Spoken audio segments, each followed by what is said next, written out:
अस्सलाम वालेकुम। खौफनाक सच नून चौहान के साथ में हाज़िर। मामलात दुनिया के और ख़ास तौर पर पाकिस्तान के यकीनन बहुत ही खौफनाक होते जा रहे हैं। जैसा कि मैं हमेशा कहता हूँ कि क़यामत ने कोई अनाउंस नहीं करना है आने से पहले कि जी मैं क़यामत हूँ या कोई सूरज सवा नेज़े पर आ जाएगा। ये आजकल जो हो रहा है पूरी दुनिया में ये क़यामत से कम नहीं है। किसी किस्म की अखलाकियात, किसी किस्म की मज़ाहिब की इक़दार या कोई कानून या आइन या किसी ज़ाब्ते से बाहर सब कुछ हो रहा है पूरी दुनिया में, हर मुल्क में। बस सिर्फ फ़र्क ग्रेड का है। ये लाइक मेरे ख़्याल में पूरी दुनिया में अमेरिका में ये सबसे कम हो रहा है और अमेरिका को कुछ अपने जोग्राफिए की भी एज है और कुछ अपनी सलाहियतों और काबिलियतों की। हालांकि अमेरिका में ही यहाँ कैलिफोर्निया में बहुत बदतरीन आग लगी हुई है और पिछली जो 2-3 साल से ये आगें चल रही हैं उनमें से ये बहुत ज़्यादा है। नेब्रास्का तक, कोलोराडो नेब्रास्का तक इसका इफ़ेक्ट हुआ है और सारा एनवायरनमेंट स्मोकी हो गया है। पहले ही कोविड ने जीना हराम किया हुआ था और कमर्शियल कुछ इंटरेस्ट मादा परस्ती के इस तरह के हैं कि आज मैं पढ़ रहा था कि ओक्लाहोमा में कुछ स्कूल ऐसे हैं जिन्होंने ये छुपाए रखा हुआ है कि कोविड की कंडीशंस क्या हैं ताकि स्कूल खोल दिए जाएं, ताकि पैसे के हिसाब किताब लगा लिए जाएं। तो फिर भी मैं अमेरिका के सिस्टम को दाद दूंगा कि अमेरिका ने रिसेस में असेंबली को तलब किया। अमेरिकी कांग्रेस की रिसेस थी गर्मियों की, सितंबर में खुलना था 2 अमूर पर। एक पोस्टल बैलेट पर, गो के पोस्ट मास्टर जनरल जैसे ट्रम्प का बहुत दोस्त समझा जाता है, उसने अपने बयानात में ये कहा है कि बजट के कम होने से या वैसे कोई इस तरह के मामला नहीं है कि पोस्टल बैलेट डिलेज हों, कोई इस तरह का ख़तरा नहीं है। लेकिन कांग्रेस ने बिल पास किया है जिसके मुताबिक उनको पूरे खर्चे दिए जाएंगे और फाइनेंशियल कंस्ट्रेंट किसी किस्म का नहीं लगाया जाएगा। एक और बिल में कांग्रेस ने, जो ट्रम्प चाहता था कि कोई 2/3 के करीब एम्प्लॉयज़ USICS जो इमिग्रेशन अथॉरिटी है उसके फरलों पर चले जाएं, उस पर भी एक बिल मंजूर हुआ है जिसमें उनके ख़र्चों का तज़किरा किया गया है। मैं ये तो नहीं खैर कह सकता कि उसमें कितने उनको ख़र्चे दिए जाएंगे या वो सितंबर तक कब जाता है, क्योंकि फरलो 1 सितंबर से शुरू होना है। बहरकैफ USICS का काफ़ी सारा काम रुका हुआ है और मेरा जहाँ तक ख्याल है दोनों तरफ से, डेमोक्रेट्स और रिपब्लिकन्स की तरफ से कम इस चीज़ पर एक है कि किसी किस्म की भी इमिग्रेशन फ्यूचर में बंद की जाए। आलमी हालात में भी इसी तरह की चीज़ें देखी जा रही हैं।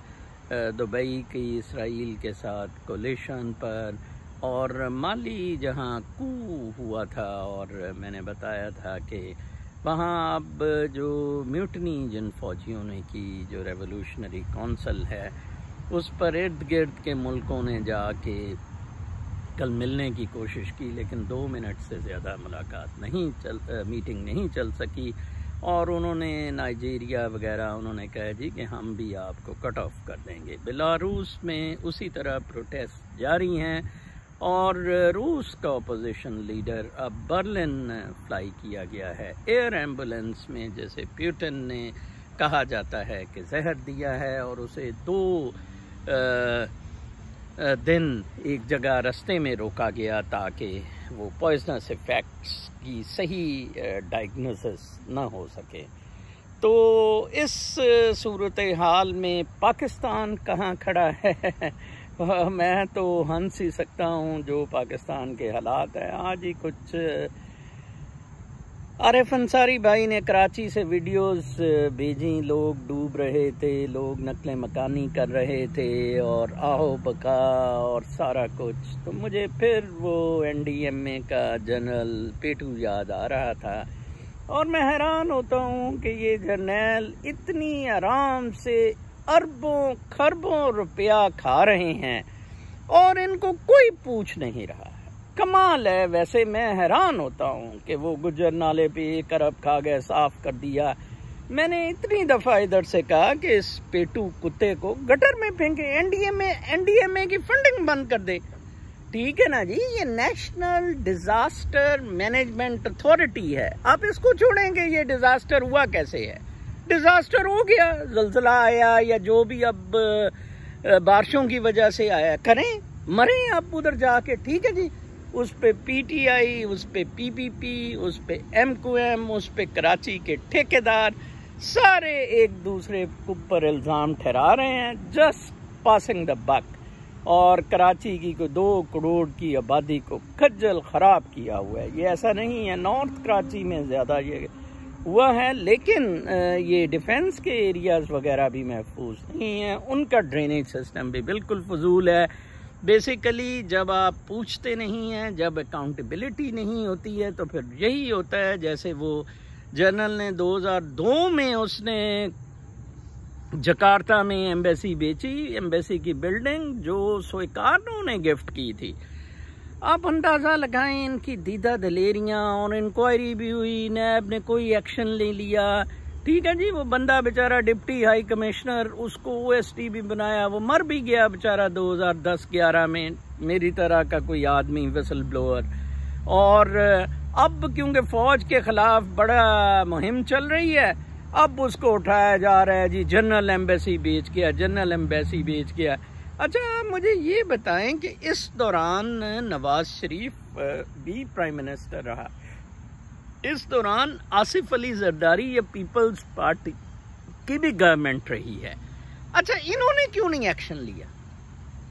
जहां ये जनरल कियानी को एक्सटेंशन दे रहे थे, जहां ये इमरान खान साहब ने जनरल बाजवा को एक्सटेंशन दे दी है, जहां ये डॉन लीक्स पे बड़े डांस करते फिर रहे हैं जी, कि डॉन लीक्स में आज मैं पढ़ रहा था कि ओह वो तो जी नवाज शरीफ ने कोई हदीस सुनाई थी, तो वो तो काश उस पे एक्शन की बजाय नवाज शरीफ को कुछ तमगों से नवाजा जाता। कमाल है। नवाज शरीफ ने फौज के खिलाफ कभी कोई एक्शन लिया है? वो फाइल मौजूद है कोऑपरेटिव्स बोर्ड फॉर लिक्विडेशन में, जो जनरल मेदी के खिलाफ ओपन एंड शट केस है। कोऑपरेटिव की जमीन इस तरह सस्ते दामों देना बगैर इश्तहारों इन सब चीज के रेंजर सोसाइटी को, और फिर रेंजर ने वो डीएचए को बेच दी, और इन फिर लोगों ने अच्छा खाबे लगाए, इन सब ने, ब्रिगेडियर मान, कंपनी शुजा पाशा और सारे जर्नैलों ने। ठीक है जी, मैं वो फाइल लेके गया शहबाज शरीफ के पास के बनाएं केस। उल्टा शहबाज शरीफ ने नए जर्नैल को कहा कि ये क्या हुआ है, ये देखें ज़रा, हम अभी केस बनाने से पहले मैंने अपने ऑफिसर को भी बुलाया है। वो कहता है मेदी वैसे तो बड़ा गंदा आदमी था, करप्ट था, बट उसकी खूबियां थी कि उसने रेंजर की डेवलपमेंट के लिए बड़ा काम किया है। तो sir this was something good step. ये सोल्जर्स वोल्जर्स आप देखें, इनके काम शाम, इनको अपना ये बेचारे बेलौस काम। अच्छा, उन सोल्जर्स का नाम लेके ये हरामजदगियां कर रहे हैं जिन बेचारों को कुछ भी नहीं मिलता, जो भूखे नंगे उधर से रिटायर होके सिक्योरिटी एजेंसियों में बेचारे काम कर रहे हैं। ठीक है ना जी, बुरकस उनका निकला हुआ है, तो वो उनका नाम लेके खाबे लगा रहे हैं। और जी नहीं इन्होंने ना छेड़ो जी। और रेंजर्स बड़ा जी, वो बॉर्डर पे बड़ा दुश्मन के साथ स्मगलिंग रोकते हैं और ये करते हैं और वो करते हैं। वैसे कोई हमारे हालात नहीं है। जो सरकारी मुलाजिम, जो अफसर, पॉलिटिशियन, जिसको भी पाकिस्तान के इंटरेस्ट के लिए जिम्मेदारी दी गई, उसने जिम्मेदारी तो क्या निभानी थी, उसने टका के लूटा, टका के करप्शन की।